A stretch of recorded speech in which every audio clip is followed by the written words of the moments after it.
রাখবে। হ্যাঁ, অর্থটা বুঝতে পারলে তো? বুঝিয়ে দিই। তুলসী वहां न जाइए कंचन वर्षे मेह। তো স্বামী তুলসীদাসজি বলছেন সেখানে কখনো যাবে না, যদ্যপিও সেখানে যদি সোনা বর্ষণ হচ্ছে, कंचन वर्षे मेह, মেঘে থেকে জলের জায়গায় যদি সোনা বর্ষণ হয় তাও সেখানে যেতে নাই। কোনখানে? বলে आवत हियहर से नहीं नैनन नहीं सने। তোমাকে দেখে যাদের মনে খুশি হয় না, তোমাকে দেখে যাদের আনন্দ হলো না, বা তোমাকে যারা সহ্য করতে পারছে না, বা তোমাকে যারা পছন্দ করে না, বা তোমাকে চায় না যে তুমি তাদের কাছে যাও, তাহলে সেখানে সোনা বর্ষণ হলেও যেতে নেই। যেখানে তোমার সম্মান নেই, তোমার মান নেই, সেখানে কখনো যেতে নেই। প্রেম সে বলো। ভগবতী সতী বললেন আমার তো বাপের বাড়ি, পিতার বাড়িতে তো না ডাকলেও যাওয়া যায়। দেখো পিতার বাড়িতে নিশ্চয়ই যাওয়া যায়, বাপের কাছে না ডাকলেও যাওয়া উচিত, কিন্তু শ্বশুর বাড়িতে না ডাকলে যেতে নেই। সতী বললেন আমার তো বাপের বাড়ি, তাহলে আমাকে তো যেতে দাও, আমি তো যেতে পারি। মহাদেব বললেন দেখো আমি তোমাকে বাধা তো দেবো না, কিন্তু তোমাকে এতটুকু বুঝিয়ে দিই, যেদিন থেকে বিবাহ করে তুমি এখানে এসেছো সেদিন থেকে এটাই তোমার বাড়ি। কেন? বিবাহের পরে পিতার ঘরও কিন্তু পর হয়ে যায়। প্রেম সে বলো। বিবাহের পরে যেই কন্যা বাপের বাড়িকেই আপন মনে করে আর শ্বশুর বাড়িকে পর মনে করে, তার কপালে কখনো সুখ হয় না। মনে রাখবে বিবাহের পরে কন্যার একমাত্র ঘর হলো স্বামীর ঘর। প্রেম সে বলো। সতী বললেন আমি নিজের বাপের বাড়ি যেতে পারবো না। মহাদেব বললেন নিশ্চয়ই তুমি যাও, আমি তোমাকে বাধা দেবো না, কিন্তু তোমাকে যাওয়া উচিত নয়। সতী বেরিয়ে গেলেন। মহাদেব দেখলেন এটা উচিত হলো না। শম্ভু অবজ্ঞা কেন ভবানী। আজ পর্যন্ত সৃষ্টির মধ্যে যেই যেই নারী নিজের স্বামীর অবজ্ঞা করেছে তারা শুধু দুঃখই ভোগ করেছে। মহাদেব পিছনে পিছনে নন্দী শৃঙ্গী ভৃঙ্গীদেরকে পাঠিয়ে দিলেন, দেখো আবার ওখানে গিয়ে কিছু অঘটন না করে নেয়। ভগবতী সতী যখনই যজ্ঞ মহোৎসবে গিয়ে উপস্থিত হয়েছেন, মা প্রসূতি রেখে দৌড়ে আসলেন, চল চল বেটি খুব ভালো করেছিস, ঘরে চল। সতী বললেন না না, আমি ঘরে যাওয়ার জন্য আসিনি, আমি শুধু যজ্ঞ দর্শন করতে এসেছি। তোমাদের জামাইয়ের সঙ্গে আমি তার কথা না মেনেই চলে এসেছি, একটু কথা কাটাকাটি হয়ে গেছে, আমি চলে এসেছি, তাড়াতাড়ি দর্শন করে চলে যাব। যজ্ঞ মহোৎসবের মধ্যে গিয়ে সেখানে যজ্ঞ ভগবানকে প্রণাম করলেন। প্রণাম করে যখনই চারদিকে তাকিয়েছে সবার জন্য সেখানে আসন আছে, কিন্তু মহাদেবের জন্য সেখানে কোনো আসন দেখেই সঙ্গে সঙ্গে একদম ক্রুদ্ধ হয়ে গেলেন। গর্জনা করে উঠলেন, নয়স্য লোকেস্য দিশায়ন প্রিয়ঃ তথা প্রিয় দেহভৃতাং প্রিয়াত্মনঃ। হে প্রজাপতি, আপনার এই যজ্ঞ কখনো সফল হতে পারে? কখনো নয়। এই সংসারের মধ্যে যেই মহাদেবের কোনো শত্রু নেই, আপনি তার জন্য এখানে একটা আসন পর্যন্ত রাখলেন না। শিবদ্রোহী কোনো যজ্ঞ কখনো সফল হতে পারে না। বলতেই সঙ্গে সঙ্গে সেখানেই যখনই গর্জনা করে দক্ষ প্রজাপতি বললেন, তোকে কে আসতে বলেছে? আমি তো এটাও ভুলে গেছি যে তুই আমার মেয়ে। ওহো তাই নাকি? তাহলে তোমার দ্বারা উৎপন্ন এই শরীর নিয়ে আমি আর মহাদেবের সেবায় কি করে যাব? বলে সঙ্গে সঙ্গে সেখানেই ভগবতী সতী নিজের দেহ ত্যাগ করে দিলেন। নন্দী শৃঙ্গী ভৃঙ্গী ইত্যাদি সব দৌড়ে গেছেন মহাদেবের কাছে। মহাদেব মহাদেব মহাদেব, কি হয়েছে? অনর্থ হয়ে গেছে। মা ভগবতী নিজের দেহ ত্যাগ করেছেন। সঙ্গে সঙ্গে মহাদেব ক্রুদ্ধ হলেন। দেখতে দেখতে ক্রুদ্ধ সদষ্টপটা সাধুর জটি একটি জটা ছিঁড়ে ভূমির মধ্যে ছুঁড়ে মারলেন। দেখতেই দেখতে মহারাজ উৎকৃত্য রুদ্র সহসোচ্ছ্রিত হসন গম্ভীর নাদো বিসর্জতাম ভূমি।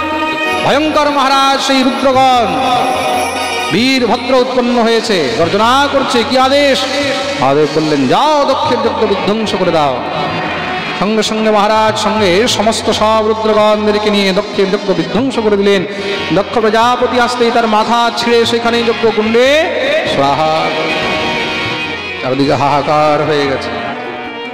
মহাদেব সতীর সেই মৃতদেহ নিয়ে তাণ্ডব নৃত্য আরম্ভ করলেন।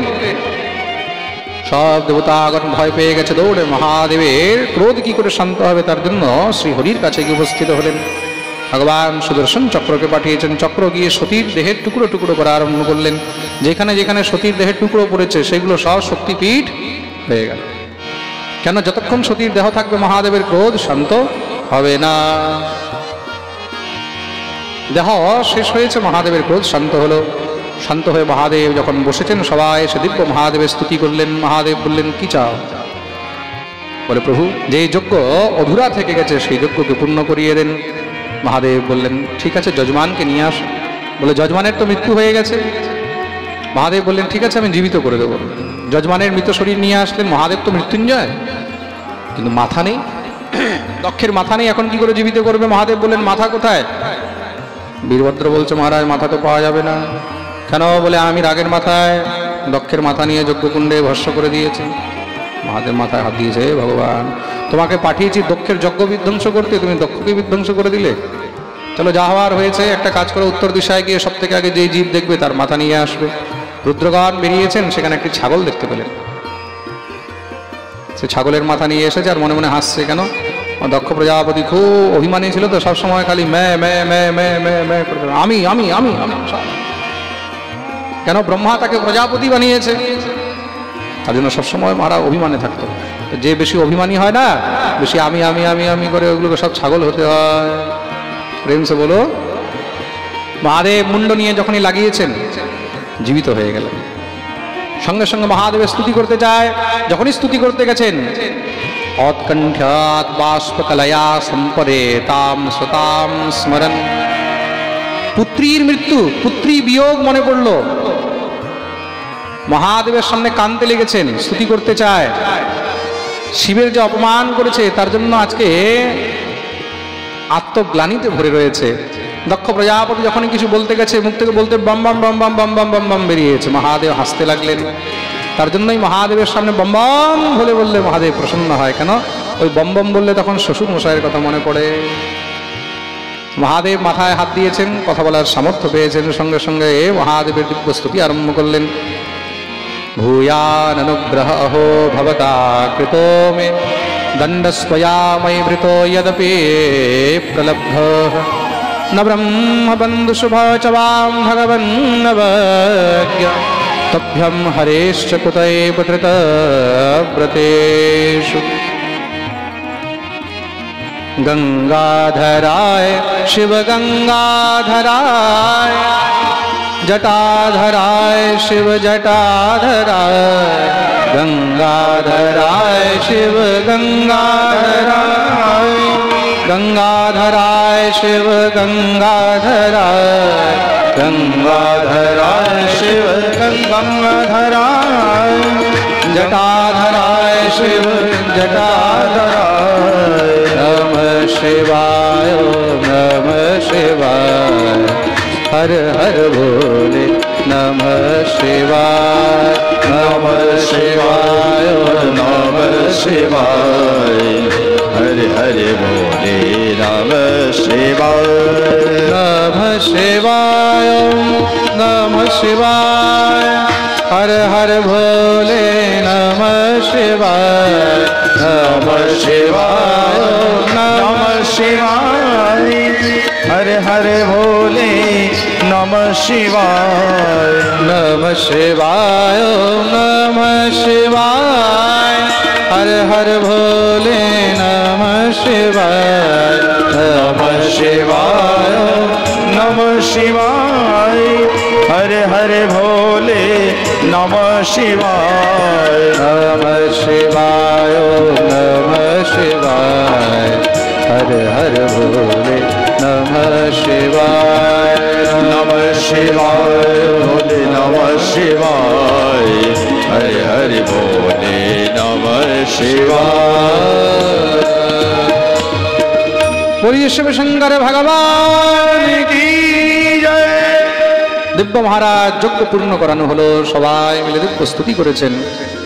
देवादिदेव महादेव एकांते निर्जने কৈলাসের মধ্যে সেখানে দিব্য মহারাজ সাধনায় রত হলেন, সমাধিগ্রস্ত হয়েছেন।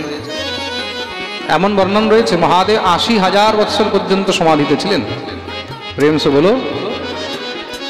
এদিকে মা ভগবতী সতী পর্বতরাজ হিমালয়ের ঘরে কন্যা রূপে জন্মগ্রহণ করেছেন। নাম হলো পার্বতী। বলিয়ে পার্বতী মাইয়া কি জয়। এই জন্মেও ভগবতী পার্বতীর বিবাহ দেবাদিদেব মহাদেবের সঙ্গেই হলো। আহা, ভগবতী পার্বতীর সঙ্গে মহাদেবের বিবাহ হয়েছে। সমস্ত সব দেবতা ঋষি মুনি যক্ষ কিন্নর গন্ধর্ব সবাই মিলে মহাদেবের বিবাহ উৎসবে দিব্য আনন্দ করলেন। বলিয়ে শিব শঙ্কর ভগবান কি জয়। আমাদের মধ্যেও খুব সুন্দর আপনারা শিব পার্বতী বিবাহের দর্শন করবেন।